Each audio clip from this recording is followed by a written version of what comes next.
ਚਿਹਰੇ ਉੱਤੇ ਲਾਲੀਆ ਮਨਾਲੀ ਜਿਹੀ ਲੱਗਦੀ, ਝਾਂਜਰਾਂ ਲਿਆ ਦਾ ਅੱਡੀ ਖਾਲੀ ਜਿਹੀ ਲੱਗਦੀ। ਉਹ ਸਾਰੀ ਰਾਤ ਸੁਣਦਾ ਰਹਾ ਮੈਂ ਕੱਲਾ ਬੈਠ ਕੇ, ਤੂੰ ਨੁਸਰਤ ਦੀ ਕਵਾਲੀ ਜਿਹੀ ਲੱਗਦੀ।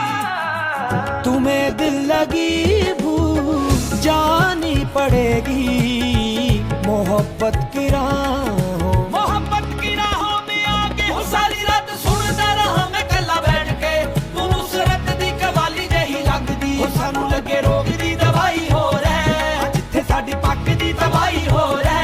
मेरे नाल चल देखी दिल लगदा, हो मित्रां दे पिंड दी हवाई हो रहा। तेरा जिस्मो जान अब अमानत है मेरी, मैं तेरा रहूंगा जमानत है। जदों कोलों लंघ की सिराही हो गया, थोड़े मैनू इश्क निराही हो गया। तेरे पीछे चकता सी गल नखरा,